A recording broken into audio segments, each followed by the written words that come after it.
I'll explain how to fine-tune a language model for longer context. For example, if you want to extend from 4,000 tokens of maximum input and output all the way to 16 or 64. I'm even going to show you the results of performance on a 64K model that I have fine-tuned using a base model of Mistral. Let's take a quick look at the agenda. First off, I'll describe briefly at a high level the 3 tricks for getting long context around setting rote theta to a high value, training the norm and embed layers, and then training on both the prompt and on the response. Then I'll show you a dataset that you can use. It's open if you want to train for long context. I'll then walk through a full script of the fine-tuning and highlight which parts are particularly important. Then I'll go through a model I've developed, a 64K context Mistral model. I'll show you the performance of summarization versus a Yi model that is 6 billion parameters and can do up to 200K context.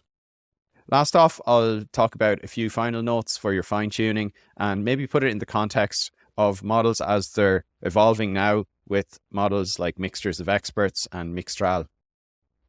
So let's go through some of these tricks here, starting off with rope theta.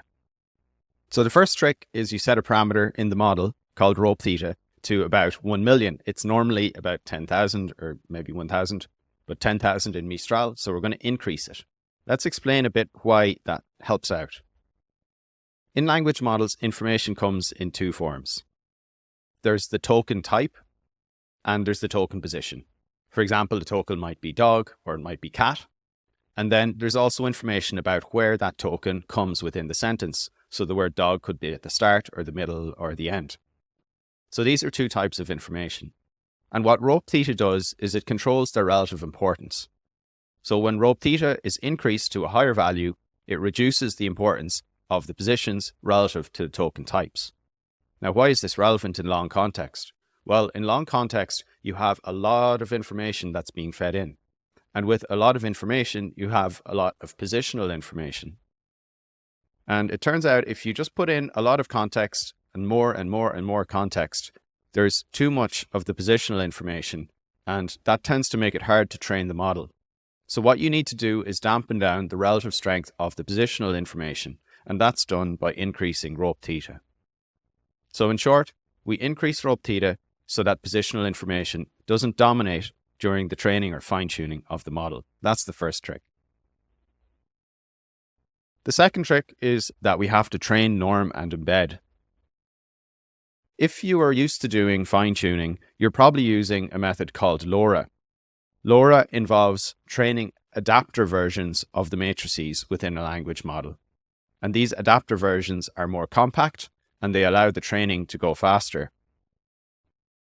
But what's less common is to train the norm and embed layers. You see, models have got different modules within them. For example, and this isn't a complete list, but they have attention layers, which are often trained using LoRa adapters, linear layers, again, often trained by LoRa adapters. But models also have norms and embed layers. And these constitute a relatively small amount of parameters, and often we choose not to train them. However, when you move to longer context, they become important. And if you don't train these smaller layers, you find that you're not able to get good long context. Now, just to give you some color on what these are, the embeds or embeddings, these are mappings between the input tokens. For example, I ran down the road, and a vector representation of those tokens. So the embedding matrices allow us to go from tokens represented as numbers to vectors that represent the meaning of these words. The norms, they often come right before some of the linear and attention layers. And what they do is they kind of smoothen out the distribution of information that goes into the linear and the attention layer calculations. And it turns out that these norms, the parameters, need to be adjusted slightly as we change the context. So broadly speaking, if you're going to keep the context the same length, changing the norms or training the norms and embed layers is not very important. But if you're going to extend the context significantly, then the way that the vectors are going to be representing the underlying words, that needs to be adjusted. It needs to be fine-tuned. And the way we do that is by fine-tuning the norm and the embed layers. The last trick here is to train on prompt and response. So let's just take a quick example. Let's say we've a prompt count to 3 and we've a response 1, 2, 3. Now, one option for training, which I'm just calling option A, is that we penalize the model only based on the response. So we would feed in the full count to 3, and then we would expect the model to return 1, 2, 3. And to the extent it returns something different, we penalize it based on difference. And this works very well for fine-tuning on structured responses, like for function calling, where you want to get a model to produce very specific output. Now, the other approach, which is often called unsupervised fine-tuning, is where you penalize on all tokens after the first word. So here you would feed in count and get the model to generate 2, 3, response 1, 2, 3. Then you would feed in count 2 and get the model to respond with 3, response 1, 2, 3. And at every word after the first one, you're going to look at what the model predicts, compare it to the actual word, and then decide on the penalty and adjustment to backpropagate through the model. And this is how models are initially pre-trained, by feeding through, say, internet data. And it's quite straightforward because you just have the data, hopefully somewhat clean, and then you penalize the model based on every single word. The reason why this ends up being good if you're doing long context is if you can structure your information to have a prompt, perhaps the prompt would say, please summarize this, then it will give the information, and then it will give a response, and here you have a summary ready. If you can structure this kind of prompt response, which is like supervised fine-tuning, but you penalize the model based on all the content, so you penalize it based on guessing the next words within the long context itself. This does two things. It will allow you to basically get the model used to training on longer context. And at the same time, because you've structured in a response here that is a summary, you're at the same time fine-tuning it to give this structured or specific summarize type response. All right, I'm going to make that more concrete now, first by showing you the data set, and then by walking you through the script, which should make it a bit more clear.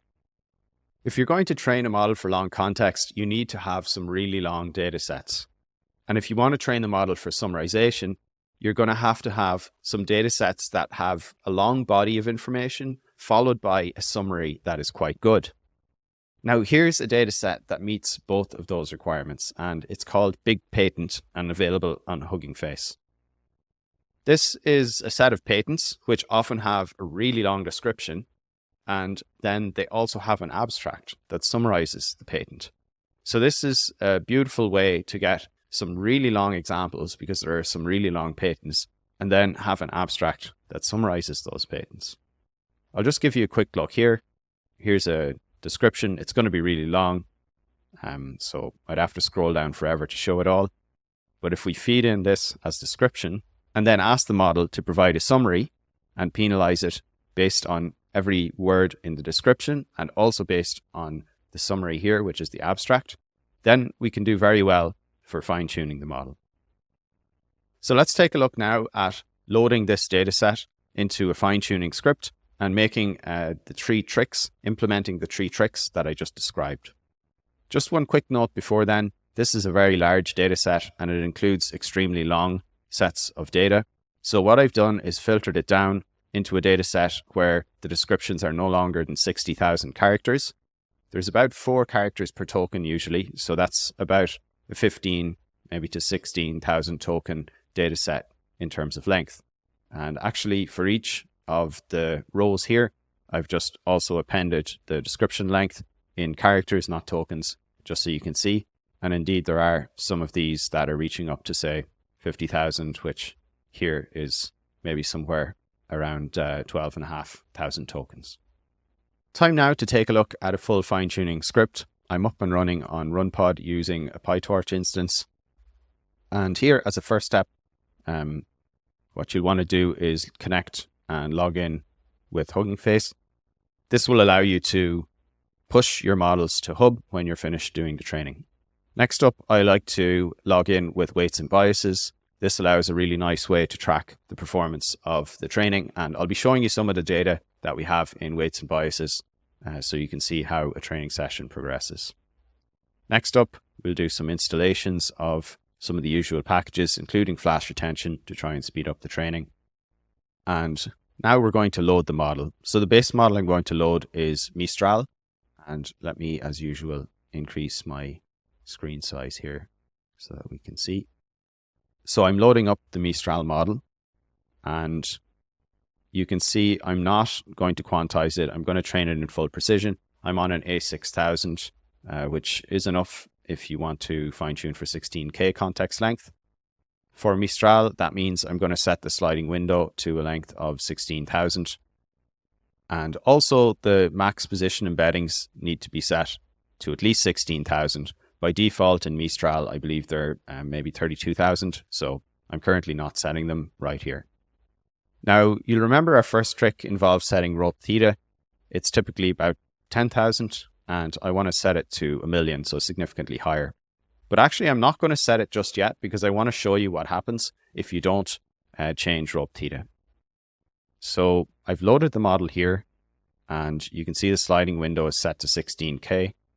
Rope theta is still at 10,000 because I haven't changed that. And indeed, we've loaded the Mistral model here. Next up, I'm loading the tokenizer and just running a simple test generation. So here you can see that the output we're getting is sensible. As I mentioned earlier, the default for Mistral, the max position embeddings is 32,000, which is greater than our training length of 16K, so that is fine. Now we're going to prepare for LoRa fine-tuning. So we are going to use LoRa. For trick number 2, remember we have to train the embed and the norm layers, but we're still going to train the linear layers and also the attention layers. We're going to turn on gradient checkpointing here. This saves a little bit of memory during training.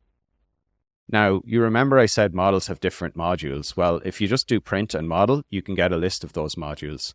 And here you can see there are attention layers and also MLP. These are the linear layers. And these are what we usually train with using LoRa. And you're going to see that below. You can also see that we have norm layers, and we also have embed layers. So here we have embed tokens. And this is what we're going to want to train in addition to doing LoRa training on the linear and the attention layers. So let's go down and see that. Let's go down a little bit more. Here's where we choose the layers that we want to train with LoRa. And indeed, we're training the attention layers and also the linear layers. So that doesn't change from how we would do many other types of training. Now here, we're just getting a parameter efficient fine-tuned model. So basically we're saying, okay, we've loaded the main model. Now we're going to load a model that supports LoRa training, which is with the adapters. Next up, we're going to set up the padding. So here we've got the tokenizer reloaded. And as per usual, I'm going to print out the tokenizer information and set a pad token. You can see actually here that the pad token is not being set. The pad token is none. We do need a pad token for fine tuning, so I'll have to set the pad token. And if you look at the tokenizer details by doing print tokenizer, you can see that there's already a beginning of sequence token, there's an end of sequence token, and there is an UNC token, an unknown token. So we're going to just grab the unknown token and use that as our padding token. So that's what's happening down here. We're going to set the pad token to the unknown token, and then we'll set the pad token in the model to the pad token in the tokenizer, and then check that all of that makes sense. So yeah, we have the model pad token 0 and the tokenizer pad token is 0. And now you can see when we print our special tokens, you can also see the pad token printed, and it's UNC, which is the same as the unknown token. We're going to use padding to the left-hand side because we're going to be training on both the prompt and the response, unlike training for function calling, where we just want to be training on the response portion. Here I've printed once more the tokenizer. You can see the pad token is now listed. And now we're going to do trick number 2, which is we're going to set as trainable the embed and the norm layers. So you remember when I looked through the modules of the model, we could see that there were embed and norm layers, and those aren't trainable typically through LoRa. So we're going to manually set them as trainable. And basically what's happening is we're going to have a big model, and that's going to be frozen. So none of those parameters will be trained. We have the LoRa adapters on the side, and they're going to be training the linear layers and the attention layers. However, we're now going to unfreeze in this main model the norm and embed layers. So there's going to be a tiny number of parameters in the main model, and we're going to unfreeze those so that they're trained in addition to the LoRa training that's happening. And here's how we do that. We just check for any parameters that are within these named modules. And if they're in those named modules, we're going to say that they require gradient updates. And that's a way of saying that we're going to make them trainable. So once they've been made trainable, we're ready now to train using training of the LoRa adapter plus those specific norm and embed layers. Here I'm loading the data set. You can see it's the filtered data set with less than 60,000 tokens. I'm setting up the prompt style, which is the Llama style, because Llama and Mistral share the same prompt style. And now I'm going to set up a specific prompt to train the model for summarization. So have a look here. The prompt is begin of instruction, provide a summary of the following text. Then we'll have text start. This is not a token, but it's just kind of an indicator to accustom the model to know that there's a big chunk of text coming. Then we'll have the description. So this is the patent description, followed by text end, which is just another indicator to say, okay, the big chunk of text is finished. Now give me the summary, and then end of instruction. And if you want to look at what we're going to train on, which is the combination of the request or the description and the summary, it'll be provide a summary of the following text, then provide the text, and then after the end of instruction symbol here, we will then put in the abstract, which is the summary that we're getting the model to compare to when we're going to backpropagate. And don't forget that when we're doing training, we like to add in the end of sequence token and make sure that the model is penalized based on the end of sequence token, which trains the model to emit an end of sequence token, which is handy for us later during generation because that end of sequence token tells us to stop generating and the model has given its full answer. Okay, so the data is now all loaded. And next up, as usual, what I like to do is print out an example. So print out a sample generation of the untrained model. So here I'm setting up evaluation. And for evaluation, I'm going to just allow data to be fed in. So I'll feed in a description and get the model to produce a summary. So I won't go through that in too much detail here, but I will go through running the example. Here, we're going to run the example on the base model, and we're going to run it on the data set called data. And we run it on the third sample. It's automatically going to pick the test data set. So let's scroll down here and look at the format. So we have beginning of sequence token, then beginning of instruction, provide a summary of the following text, then text start, then background of the invention. So this is all the description of the invention. And we know that it's going to be shorter than 16,000 characters, rather 60,000 characters, 16,000 tokens. Here's text end, ignore this warning. And then we have the end of instruction. And now the model is being asked to generate. And actually this here is what the model is generating. So you can see that clearly the Mistral model is not capable of doing a summary. Interestingly, it does emit the end of sequence token, but it's not capable of giving a coherent summary if you just take a raw Mistral model and try and get it to summarize 16,000 tokens. So let's scroll down here and see the correct answer, which indeed is the abstract. All right, so we've seen an example here just with raw Mistral, and you can see why it doesn't work. So you can see why it makes sense that we would want to fine tune the model for longer context. Now, as I mentioned up earlier, I didn't actually change the rope theta. So the rope theta value when I did the model loading here is still 10,000. I commented out this here. And I want to show you what happens if you simply change this parameter. No other change, no fine tuning, but just change that single parameter. So I have another notebook here and I have commented in the 1 million. So here, this means that rope theta is being set to a higher value. And indeed, when we check after loading the model, it's set to 1 million. And look at the difference this makes. When I scroll down here to see the evaluation, let's just take a look. We've got the very same prompt with the description. But in this case, we actually have coherent text that's being produced. Now, why is that? It's because when we increase rope theta, it's going to dampen down all of that overload of positional information that was being fed in.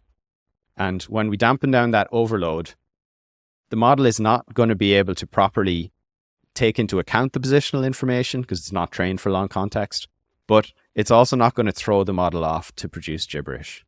And so what you see here is something quite sensible in terms of an answer.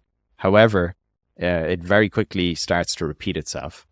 And this is because the model isn't able to properly take in information from the positional information because we've dampened it down so much that there is no training that has gotten the model's weights back to where they should be for that value of rope theta. Okay, so this is where you should start off at. We've updated the rope theta. We've got a model that's producing repetitive text, although it's now producing somewhat coherent text, and we want to run it through training. So for training, I'm going to run for one epoch. I like to run on about 1,000 samples, so I usually filter down my data set to get about 1,000 samples. And we've got a data set that has a training and also a test set, which is perfect. So if we go down here to the trainer, we can see that I'm feeding in 30% of the data, which is about 1,000 samples. The train set goes into train data set and the test set goes into eval data set. For the training rate, I'm going with 1e minus 4, and I'm using a constant scheduler, so it's going to be a constant learning rate all throughout this run. So with that, we can proceed to training, and I'll show you this in weights and biases, but you can already see just looking here at the steps that we have a validation loss that's starting at 1.4 and dropping all the way down to 1.28. I'll just show you the graph down here that I've generated. So you can see pretty nice training performance. Initially quite high of a training loss, and then the eval loss is falling down and flattening by the time we get to about 60 steps, which, because we have gradient accumulation of 6 and a batch size of 3, that's 18. It's roughly 18 times 60 steps, 60 data points in total for training. And now let's take a look at the evaluation. So here we're looking at an input that has roughly 14,000 tokens. It's the same one we ran before. We've got the same input here for the background. And when we scroll all the way down to check what the output is, we can see that we're getting this answer here.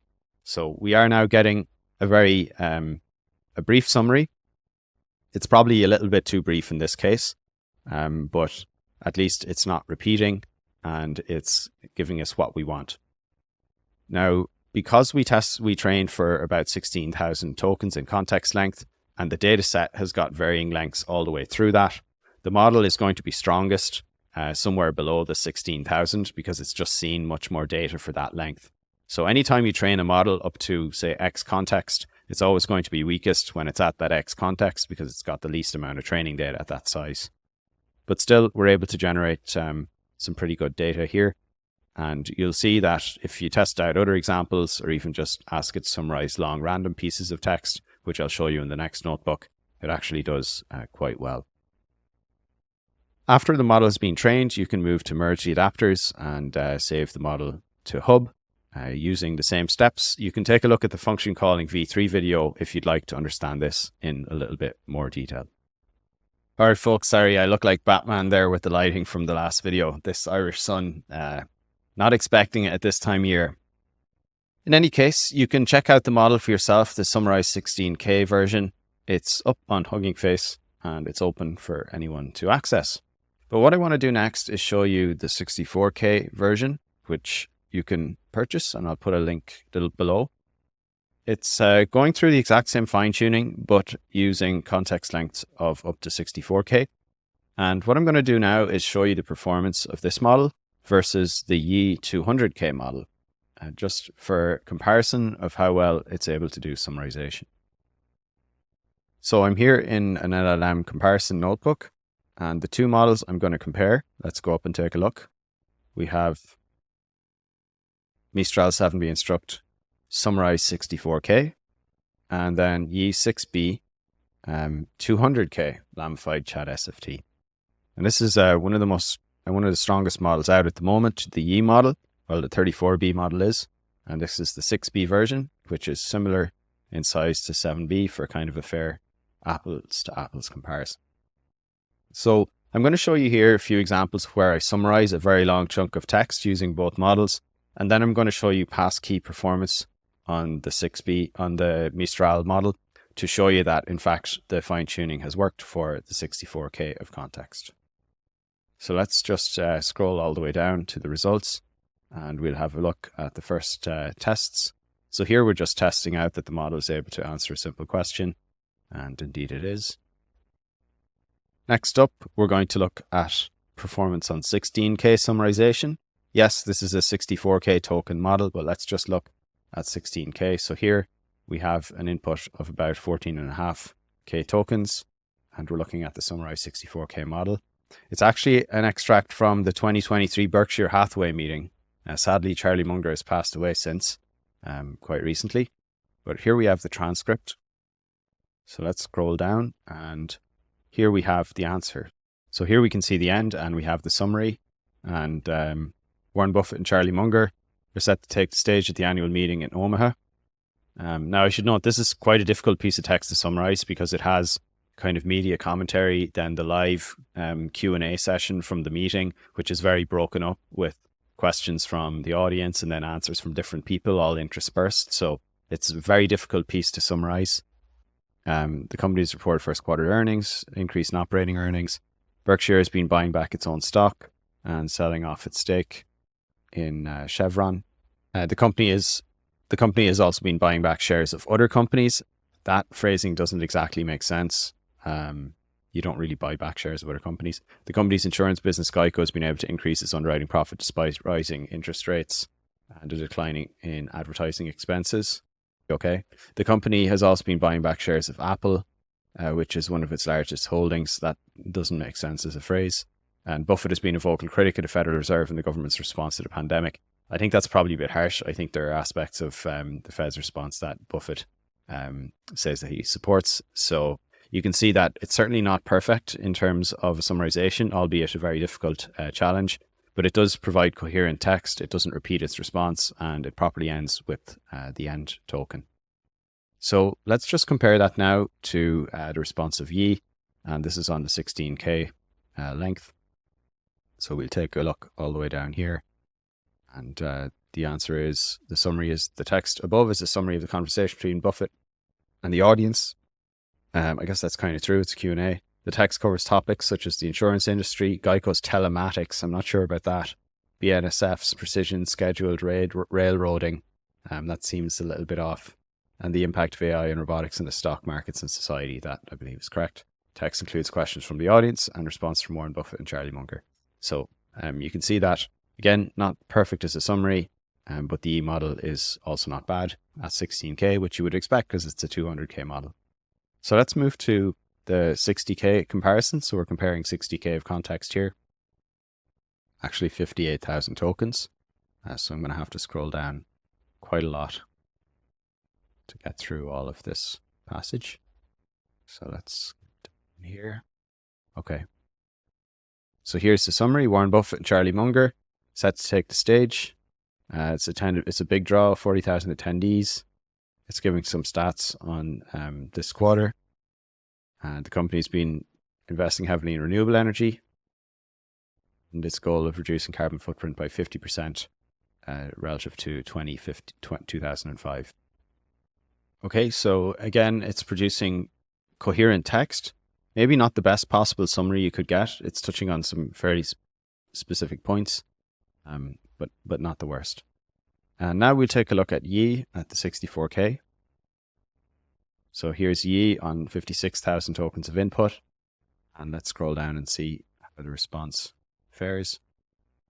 Okay, so Yi actually fails to agree to give a response in this case. So you can see that even with long context models like Yi, there can be issues in responding if the model is not fine-tuned in a way that it'll respond to instructions or questions. So you can see that indeed we get good responses from the fine-tuned version that I've done to 64K. and it seems to perform well versus other models in a similar realm. Now, the last thing I want to show you is Passkey retrieval. This is where I embed a passkey right in the middle of the text, which is the hardest place for language models to pick it out, and then ask what the passkey is. So here, running the Mistral 64K model, I ask it to respond with the passkey contained in the below text. And let's go all the way down and see what happens. And indeed, it picks out the passkey. So as you can look at in the long context video I made actually about the E model, the E model is excellent at passkey retrieval. With the 6 billion model and the 34 billion, it's able to pick out passkeys up to 200K in context. However, it tends to give only coherent responses on the 34B model as you increase the context length. The 6B model doesn't seem to be able to give coherent responses to chat type instructions as you go up above somewhere around the 12 to 16,000 tokens. But what I've shown here today is that you can fine tune your own model, and if you train the embed and norm layers and you also adjust rope theta, as I said, you will be able to get performance not just on passkey retrieval, but also with coherent summaries up as far as the context length on which you've trained, as I've demonstrated with the 64K model today. And that's it, folks, for this video on long context fine-tuning and fine-tuning for summarization. You can find the datasets on Hugging Face. They're free and open, as is the 16K context version of Mistral.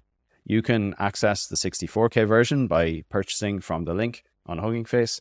You can also find the scripts for fine-tuning for long context and summarization. You can purchase those scripts alone or get them as part of the advanced fine-tuning repo that includes quantization, unsupervised fine-tuning, supervised fine-tuning, fine-tuning for chat, and much more. Let me know any questions you have. This is a somewhat technical topic, so looking forward to hear and answering in the comments. Cheers.